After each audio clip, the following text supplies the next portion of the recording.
Welcome back to Lost Legacies. I'm Matt. I'm Sam. Guys, we missed you. We didn't have an episode last week. Sam and I kind of slowly getting back into the schedule of taking the first week of the month off. Mm-hmm. Well, that just means no new episode that week. So for us, it means we're actually taking the last week of the month off. So we don't have to edit or anything like that. Especially because we're not talking about Lost right now. It's kind of feels like okay, to just like pause 1 week a month. Yeah. So, but yeah, this might be a quick episode because Sam's halfway out the door, and I'll tell you why in a second. And I forgot to turn the air on in my room, so Oh no. it's gonna get hot in here real fast. And if it's a short episode, it's because I died. No, Matthew. But yeah, so we're just gonna do a little news roundup because once again, the world has changed since the last episode. You know how, Sam? How? There's a new Olivia Rodrigo music video out. Oh gosh. Just like last time. This one is called Bad Idea, right? That's the song? That's a song, Bad Idea, right? Okay. The video is, I guess, better than the last, the vampire one, because there's kind of a plot to it. It's still weird. The song is much better, though. Oh, okay. Yeah, and I will like to, I'm going to, I think it's, everyone can relate to this to a certain extent. It's, talking about reconnecting with an ex. I'm going to perform some of the lyrics in a dramatic, poetic rendition and hope to not get copyrighted. Let me just take this drag real quick.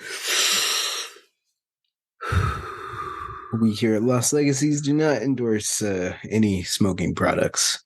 We're not sponsored. Yes, I know that he's my ex, but can't two people reconnect? I only see him as a friend.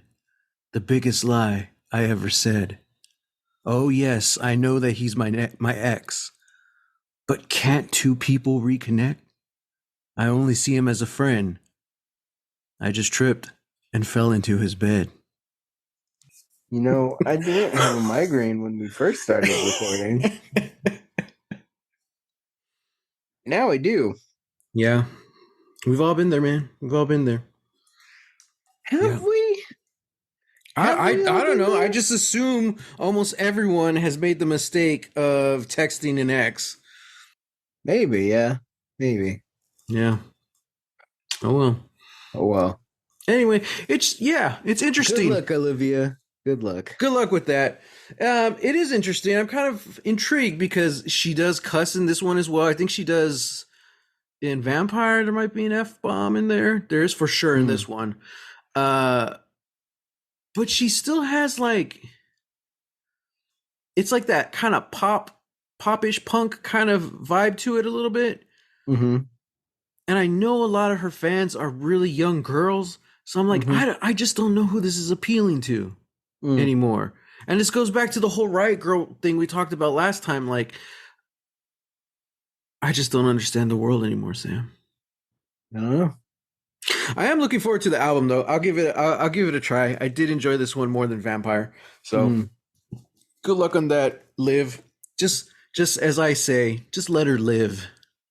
Get it? Yeah. Wow. Yeah. So let's see what else is new. Big shakeup in the video game industry. Baldur's Gate 3 released on PC.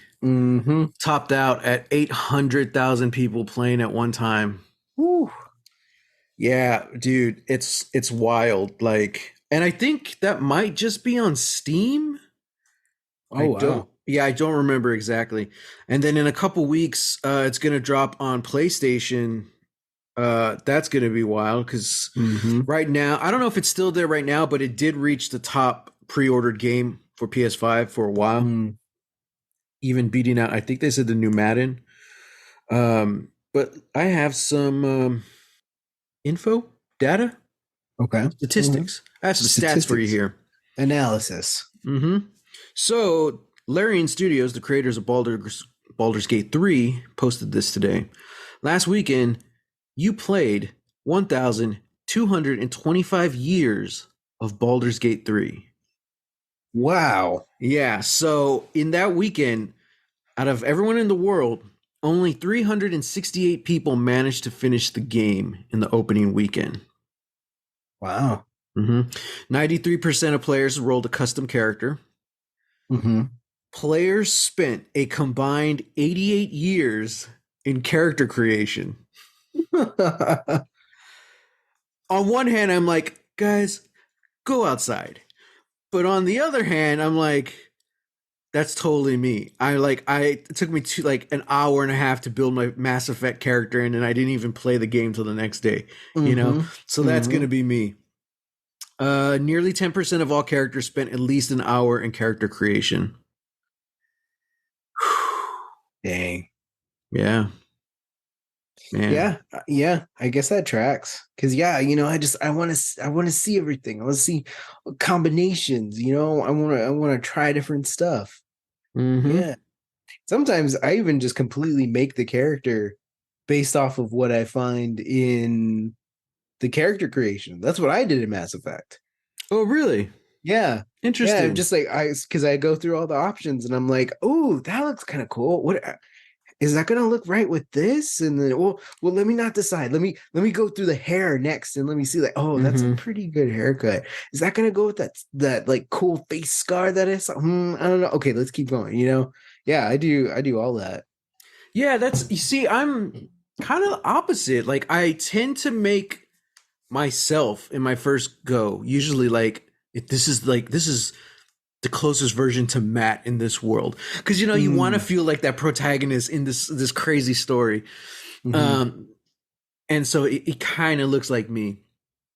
But then if I play a second time, I'll usually, like, if you have the option, I'll play like with a female character, or kind of like right now when I'm my second go of Marvel's Midnight Suns, I'm playing I won't name drop, but female character, fictional character I've been working on for a while. I made her in the game. So yeah, and I'm probably going to do the same thing in Baldur's Gate 3, because I'm going to play my custom character, and then I'm going to play my custom origin character, the Dark Urge. Ooh. Yeah, it's kind of like the evil campaign, but they even said, like, you don't have to be evil in it. Like, you could fight it. I was like, oh, this is intriguing. That is intriguing. Yeah. So, so other info. One NPC was shoved into a chasm. Chasm? Chasm. One NPC was shoved into a chasm for every concurrent player we had during our peak on Saturday. That's 815,000 NPCs shoved into chasms. Is that just because people decided to shove him into a chasm? Well, I mean, it's not one NPC. It's just a NPC at some point. Oh, shoved into a chasm. Gotcha. Yeah. Of all players, if I had the opportunity, I would. Ooh, okay. You're more evil aligning. I get it. I mean, no, but it depends on who you're shoving. Exactly. And if the opportunity is there, I think I'm going to take it. Of all player deaths, 12% were caused by friendly fire. Oh, no. In terms of diplomacy, players veer on the good side. 65.1% tend to be more good. Wow. I won't give the specific spoilers in this. There is a dog in the game called Scratch, who has been petted over 750,000 times. Wow. Cementing his reputation as the goodest boy in all the realms. Players spoke to over 1.4 million corpses and over 2.4 million animals. Wow. That's crazy. So yeah, wild. Players have played at least 10 million hours, which is over 1,225 years. The big AAA video companies, especially the RPG ones, are shaking in their boots. And I think I mentioned this to you. I don't remember if it was on the pod or not, but like about a month ago, the heads of these other companies were tweeting about it. They're like, "Oh, it's just this rock star mentality that they just got lucky." Blah blah. Like they were shit talking Larian Studios because Mm. Larian is an indie company. At least they started. I want to say I don't remember. They're very small, and now there's anywhere for several hundred to maybe 1,000 employees. So of course now Wow. they're bigger with this game, but like Hmm. they were an indie studio, and they're built this game, which makes the site what Cyberpunk 2079. Is that what it's called? Yes. I think Yes. that's what it's called. I hope I got the Yeah. year right. This game, Cyberpunk, pales in comparison. You know, of course, this game has bugs, but it's playable as soon as it came out. The amount of NPCs, the amount of content and choices, it's just like, and for the price, it's like it's a $60 game, you know, 77. $77 game. Really? Wow.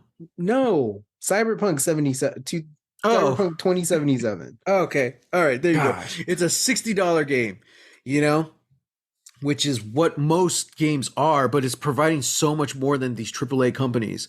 Hmm. And it's like, what the hell? Like, what happened? Hmm. And a big part of it too, I think, is the success is the company is so open with the people. You know, they were in early access for 4 freaking years, and they were Hmm. open the entire time. They were on social media. They were doing like panels and talking about it and showing updates, and like they just seem like really cool people. And I'm like, they care about their employees, they care about the players and player expectations. There's so many games out there where this is what the players want. We're going to go a different route. Why? Mm. Who knows? No microtransactions, you know? It's just like, Hell yeah. this is what we want. And we Hmm. finally have it with Hmm. this game. And now all the other companies are shaking in their boots. Like, wow. Yeah, yeah. I will say that like I don't think I need every, big video game to try and like follow in the footsteps of, Baldur's Gate 3 cuz it's like not every game needs to be, built like that. Yeah, also speaking video game news, Keith David is officially replacing Lance Reddick in the Destiny video games. Mhm. Um, I forgot what the I forgot what the character's name was. I was never really I've never really played Destiny. I've only done it a little bit. Yeah. It's not as fun when you play solo, so I don't I really get to gotcha. play it that much. But I like Keith David, man, you know, and I really like Lance Reddick. So Yeah. yeah, I think if you're gonna replace him with anyone, you know, that's a good call. Yeah, I So agree. there's a lot of reactors and online content creators. They're starting to get into production again because SAG reached out to them and said, "Look, if you can honestly say your work is like not promoting this work, you should be good to go because Mm. there's no real rules for that kind of media, you know." Mm. Us, on the other hand, are out of luck because there are rules against podcasts. We are specifically a rewatch/companion podcast, Yeah. and those are considered promotion. Yeah, And yeah, I'm for like, sure. ugh. So, but also, I mean, we were we were we were striking anyway. We said it was in solidarity, so it's like it does affect us, but at the same time, not because we were going to do it anyway. So, Yeah, yeah. we're still here. Yeah. We're still So technically, chilling. we could do a reaction show on YouTube and be okay, but we can't do a rewatch podcast. Mm. So it would have to be something that like both of us haven't seen. Well, I don't think it really matters. Oh. Mm. Okay. Yeah. Because again, I was like, so technically, we could watch Final Space. Hmm. Uh, I don't know how to make a reaction podcast though, so I'll look into that. I have been slowly, you know. Yeah. But Yeah. again, some girls posting online how Amazon took off her first 2 seasons of Final Space. I was like, yep, yep. And the Yep. guy commenting was like, I've been telling y'all people this for 10 years. you do not own your digital media. They could Mm-hmm. take it back at any time. And that's exactly what happened with Final Space Season 3 for me. Luckily, I was able to find a little workaround, loaded up a previous library on iTunes, and I was able to get the files. Mm-hmm. So if it was still in my iTunes, they probably would have pulled it, For sure. Yeah. right? I mean, I think that's what they did actually. So, Yeah. but now I have the files away from my computer. So, Man, yeah, it's guard nuts, it. man. Guard it with your life. Yeah, it's crazy. It's a wild west out there. Mm-hmm. But yeah. What's new? Have you watched anything new lately? Uh oh well. I guess I can talk about it. Since they're not affected by the strike. Just saw the new episode for Dimension 20's new Oh, season, Mentopolis. mm-hmm, mm-hmm. It's crazy. It's wild. It's like a hard-boiled mystery, but it's set in like someone's brain. So it's a little bit like Inside Out and Osmosis Jones. Osmosis Jones. Uh-huh. Wow. Uh-huh. It's crazy. It's wild. Yeah, so many tropes. They even point that out. It's like tropes. This is the season of tropes. And it's like, no, that's pretty true. Everybody's got, just on the nose kind of names, Yeah. and yeah, man, it's wild. It's fun.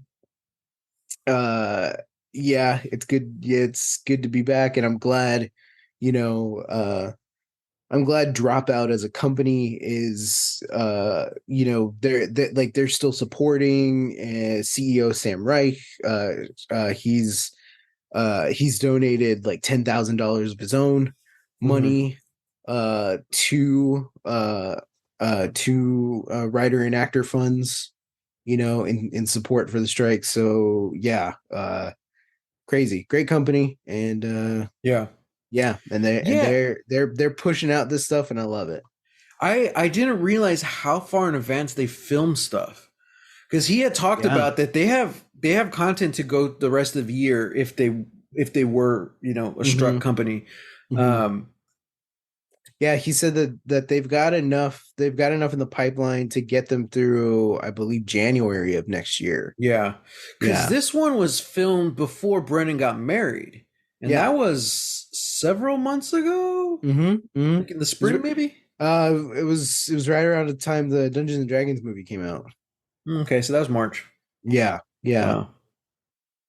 Nuts. Yeah.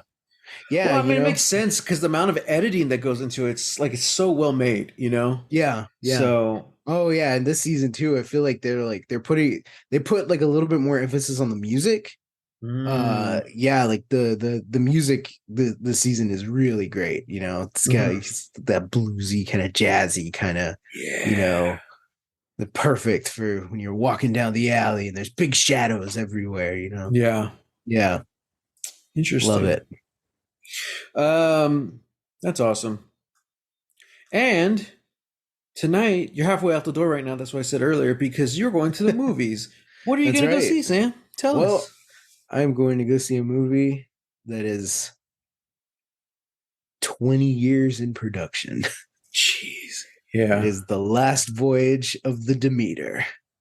That's so cool. Oh, dude, I swear, I kid you not. I have been following this movie for about 2 decades. Yeah. Because like as soon as I found out about it, I was like, man, that's crazy. What a wild concept for a movie. I hope I get to see it one day. Hmm. And then yeah, it's just like so many directors have been attached, and then Yeah. it just it fell through, different stuff fell through. Yeah, apparently this was supposed to come out like 2007, Wow. I want to say. Yeah, and yeah, just for one reason or another, they just couldn't get it off the ground. They couldn't get it working And I mean, until now. yeah, it's one very small part of the book, but it's never really been adapted before, Mhm. which is exciting. It's always something that gets glossed over pretty Hmm. quickly. And I want to say it is kind of just like I did one say it's big just one. Yeah, chapter. one chapter. Yeah. Yeah, it's one big chapter. But so for a while now, I've been subscribed to the Dracula Daily Substack. Yeah, listeners, if you didn't know, we're talking about Dracula. That's what the movie's about. Oh, that's right. That's right. Mhm. Uh, I guess spoilers for Last Voyage of the Demeter, although they put it in the trailer and I Yeah, think it's in the trailer, they right? say it in the marketing too, Hmm. which I feel like is kind of it's the opposite, I think, of what they would have done back in the early 2000s. You know, I feel like they would have somebody tweeted this the other day. They were like, "Oh, this is like, if it came out in 2007 when it was supposed to, they would have marketed it as like what is the curse or something like that, Hmm. or discover the curse or something." And you know, and then when you get into the movie, you'd be like, "Oh crap!" So for anybody who's in the know, you know, it's like the Demeter, Yeah. a monster on a boat? Interesting. I wonder if it probably is. And then you watch the movie, you're like, oh, Hmm. it's Dracula. You know, yeah, but no, Yeah. all the trailer and marketing had just been like, oh, what is it? We don't know. Yeah, it's Dracula. Like, Yeah, oh, yeah. okay. And what one of the was it Joe Blow or someone? I don't remember. Someone was saying that like one of the coolest things about this movie is they made Dracula a monster again. Mm-hmm. He's not some suave guy trying to seduce you. Like, no, this is a Mm-hmm. monster. I think they even said like they treat him more like a disease.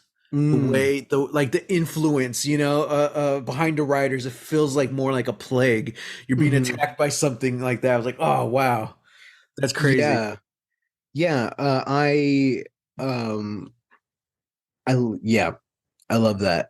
And especially because like so in the Dracula Daily Substack, which is essentially a newsletter that sends you the corresponding dates of because Dracula is told all in like journal entries and newspaper clippings. Hmm. It sends you the chapters with the corresponding dates of the year. Um so yeah, just a little while ago, I want to say in July, we started getting the Demeter chapters, which this time they didn't do this last year or the previous years, but this year they decided, even though it is one big chapter, the captain's journal is all different entry dates.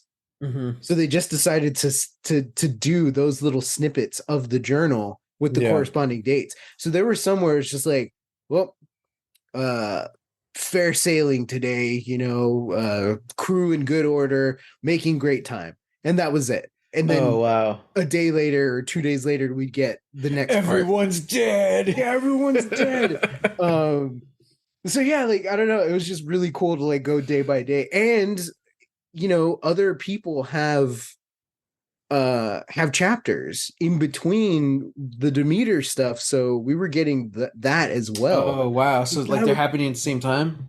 yeah. So that was really cool to see. But yeah, it is a thing that like because I know like they do it in the original Lugosi picture. They kind of do it in Francis Ford Coppola's Bram Stoker's Dracula. Um they don't necessarily do it, but they show the aftermath in I forget I forget what year it was, but it's the version where Jack Palance plays Dracula. Oh, interesting. Yeah, and it has one of the coolest shots because like it starts on the beach and the camera's panning to the right and we're seeing like this what's it called when like a boat is on the beach. Beached? Oh, I guess, yeah. I don't know. I'm Um, pretty sure there's another word for it, but yeah, I'm sure there's another nautical term, but yeah, so it's like we're looking at the beach Demeter, mhm. uh, and we just see like we see like the bodies of all Mm. like the sailors on the boat as they're going, and then we come to like the very end, and we see like there's one sailor dead, but he's like tied himself to the wheel and he's Mm. holding a crucifix and then the camera moves just a little bit more, and you see Jack Palance on the beach, and then the camera like slowly pans in. You're like, oh, it's Cool. kind of, sort of an unremarkable movie, but the best shot of the whole Yeah. movie. Um, Oh, that's cool. but yeah, like this is cool because yeah, like this for these sailors, this is a monster movie. They Yeah. don't get to have, like the mysterious romantic sort of, thriller that the other characters get in London. Like, Mm-hmm. no, this sucks. Mm-hmm. And people were comparing it, and they're saying like it's essentially like Alien on a boat. Mm-hmm. Yeah, like there's just this monster and you have nowhere else to go. uh yeah, so it's crazy. I'm very curious to see how it ends, knowing what I know about Dracula and all this Okay, stuff, and okay. it's Well, like well, I'm let's get kind into of, Sam predictions you know here. oh, Is everyone Sam gonna predictions. die? Is everyone gonna that's die? that's kind of what I'm well. Because according to, I think I've never read Dracula, but from what I've heard, Mhm. like I think they all die in the book, right? Yes. Yes, Hmm. that's part of like the mystery too, because like when the ship it pulls into port, Yeah. and yeah, like I don't know if it crashes. I forget. I'll have to reread it. But yeah, essentially, like they find it, they're able to like bring it in. Like that's Hmm. the story. Like all hands dead. They're like, oh, we think it's the plague. Oh yeah, yeah, yeah. I do know this though. Some of the characters are original to this film, Hmm. so who knows? There might be survivors. Yeah, there I might don't be. know. I have no idea. And it kind of seems like the main guy's Corey Hawkins, right? I like Corey Hawkins. Hmm. Hmm. So that'll be interesting. And of course, I love my boy Liam Cunningham. Liam He's playing the Cunningham. captain, man. Uh-huh. God, it was so cool to see him in this movie because, like, he does like. At least I'm not familiar with a lot of his other stuff. Of course, Game of Thrones. He Mhm. did play a villain in Strike Back, which was cool. Mm, mm. Um, but other than that, like I don't know, like I haven't seen him in like really big things. So it's really cool to see him in these trailers, and I'll watch it eventually when it's streaming and I could, you know, watch it on my laptop with the lights Mhm. on, so I'm not too scared. So okay, so here's the $1 million question. If this is Alien on a boat, Sam, Mhm. what's the sequel? What's Aliens Oh on gosh. a boat? Well, see, that's the thing. Like, Aliens was a completely different premise. We got off of the spaceship and we put it in a Yeah. completely different setting. So you'd have to do Dracula in a different setting. Honestly, I think what would be cool is if you built this might be a little harder, but I think if you built a movie around like the last stretch of the book, where like so they've already tried to fight off Dracula, Mm-hmm. everybody together in London, it didn't work.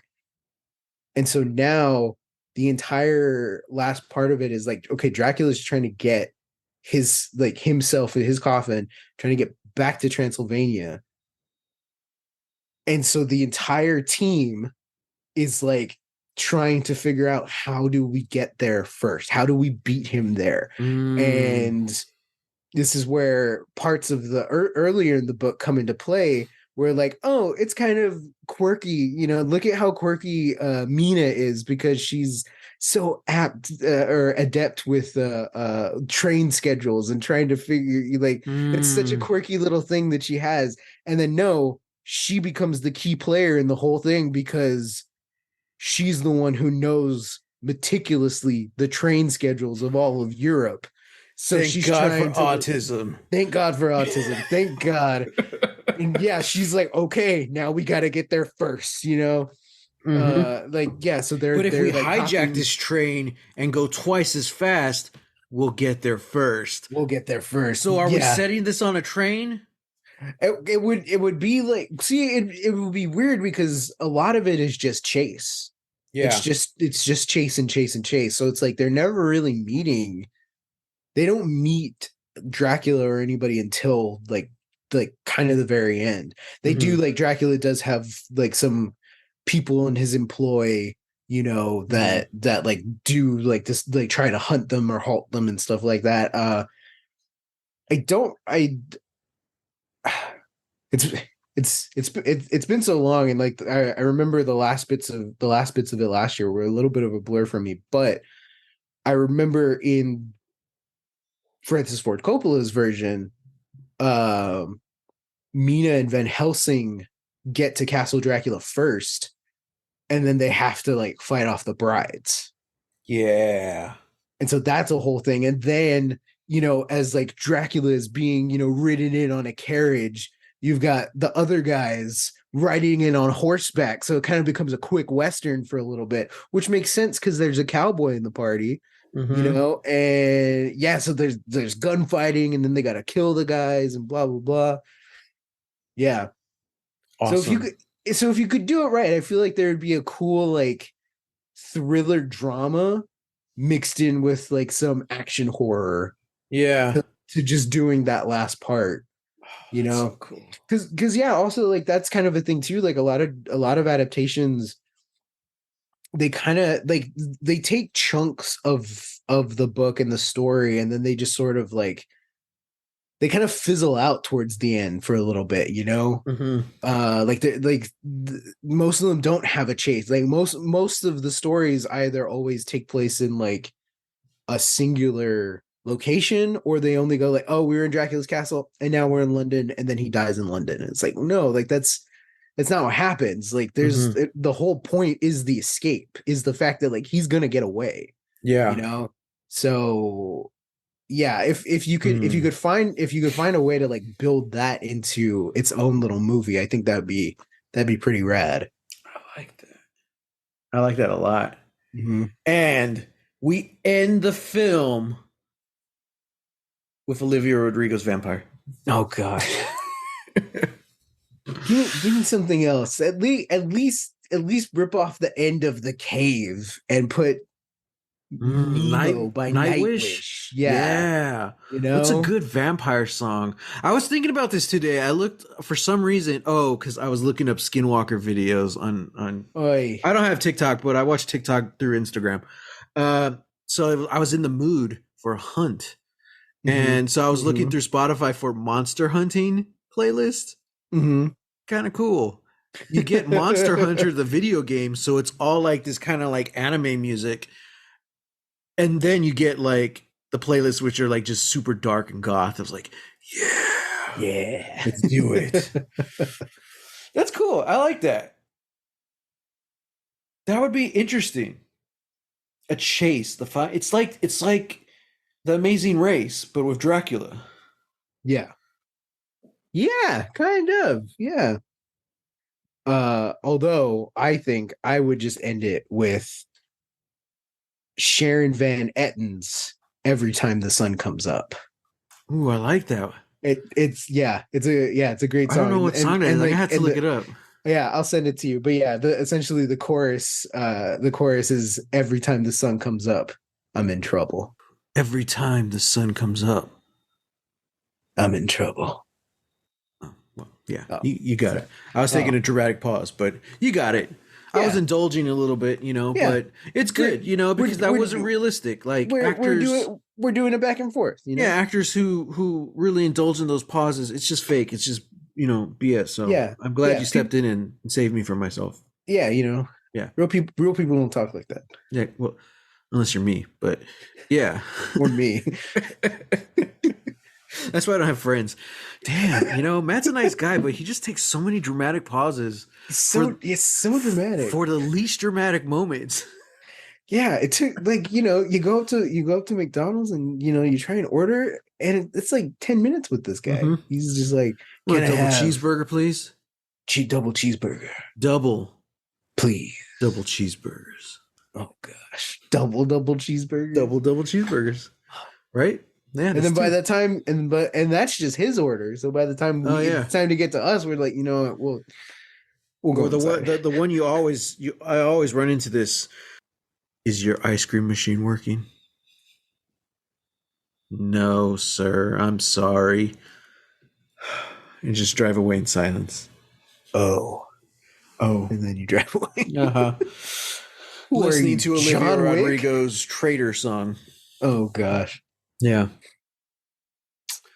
Yeah. That's awesome, man. That's cool. Next week, we're going to talk about how you felt about the movie. Okay. Yeah. So, and then we'll find other stuff to talk about. Oh, yeah, guys. So, I know we had mentioned talking about our top 10 films. I think Sam and I finally finalized our list. But also, since this episode is going to be kind of short, I'm pretty sure that episode's going to go long. So, we're going to do that next week. We're talking about our top 10 movies. I couldn't number them. I really tried. I did have a favorite, which I'll talk about, but the other I just alphabetized them. I'm like, I'm an equal opportunist. So here's a question. Are we gonna go through our list alphabetized and then talk about like the favorite? Like No, I'll just bring it up as we go. Okay. Yeah, because I'm pretty sure we're gonna have some double ups. We're both gonna have some on the same, both film. We agree. Yeah. I don't know what I'm think saying. So, yeah. I'm pretty sure we both have some films that are on both of our list. So as we kind of go and take turns, we can jump in, and just be like, oh yeah, that's on my list too. Blah blah blah. I think some of them are gonna surprise you. Really? I think so. Also, I guess like because I don't know how long that episode's gonna be, but I do have ones that I'm like, yes, like I guess it's for the ones where we like double up on. Mm-hmm. It'll be like, okay, cool. Like so when it gets to me talking about this, it's like, okay, we've already talked about it. So let me like talk about something else that I love, or like other movies like kind of in the same vein. Because it's kind of like how you said you have honorable mentions. It's like, yeah, I think I have movies that like I also love. Yeah. So I would just talk about them in that section as well, Yeah, if we have time. I mean, if we have time, yeah. Yeah, I mean, we're talking about theoretically 20 movies. So we'll see. That's what? That's because true. we did this as our very first podcast one year. The Let's Eat Matt podcast. We talked about our favorite uses of film of food on film. Mm-hmm. Eating scenes, whatever. Mm-hmm. It was so long and we even said we're only going to talk about each scene for like maybe 2-3 minutes. It added up fast. Yep. And it was like, and I remember getting at the end, we saved the honorable mentions right before we said our top one. I was like, all right, Sam, real quick, give us some honorable mentions. And you talked forever about 2 of your honorable mentions. I'm like, yeah. So I'm sorry. I get so excited. I don't get to talk about this. We're men of passion, especially when it comes to food. Yeah. So yeah. I don't think you're going to be surprised by any on my list. You're like, yeah, I knew that. So listeners, you might, maybe y'all don't know me too well, but Sam, you're gonna guess them all. Because I was looking at it and I'm like, man, no wonder I didn't last at film school. I'm not pretentious enough. Fight Club ain't on that list. Neither is The Godfather. I do love Casablanca a lot, but Casablanca is not on my top 10 list. Wow. Yeah, it was at one point. Interesting. Yeah. Okay. So, but I did have a Train Spotting poster in my dorm room and my house, so I was film geek-ish. But yeah, yeah, guys, love y'all. I'm excited for whatever happens next. We got things moving, things are working. Slowly, things are happening with the Cinnamon and Oatmeal podcast. If you've listened, you would probably know we're kind of on an extended break right now. And it won't be the last one either, but there are reasons for that. So hopefully soon we're able to start getting more of that content out to y'all. And then once that happens, we can update you on what's happening. Also, I'm building our Hidden City Book Company YouTube right now. Eventually, I would love to do reaction videos, and I think Final Space would be a great first series to do. I'm Mhm. also like, I kind of just want the YouTube to be everything, you know? Like, once we eventually finish talking about Lost, I want to bring the visual element to the podcast. So it's exactly the same thing. You just get to see our bearded faces. Mhm. Um, but yeah, I don't know. It just makes it more personable, especially if we're going to be doing reactions as well. You need the face there for reactions. So I'm kind of learning all that stuff. What? You mean I can't just go, whoa? Some people use like the avatars, like the Oh, little, yeah, yeah, yeah. which is kind of weird. I'm like, Hey, but but whatever works for them, whatever they're comfortable with. yeah, exactly. It comes down to comfort. So Yeah. I'm not comfortable with it at all because I don't know what I'm doing. So figuring it out. That's where we're at right now. I'm also kind of dipping my toes into like streaming. So I think before like I actually try and stream myself playing a video game, I want to try doing like a let's play series. So I kind of just record myself, upload that, see what happens. So if you Hmm. guys have any experience in any of that, let us know. Hit us up on Twitter at hashtag Lost Legacies. And of course, you can always hit me up. I'm on Twitter at underscore Matt Jimenez and on Instagram at Holy Hand Grenade of Antioch. And you can find me on Twitter, Instagram, and Threads at Real. That's REEL Texas Weirdo. That's right. So, okay, guys, until next time, get lost. Get lost.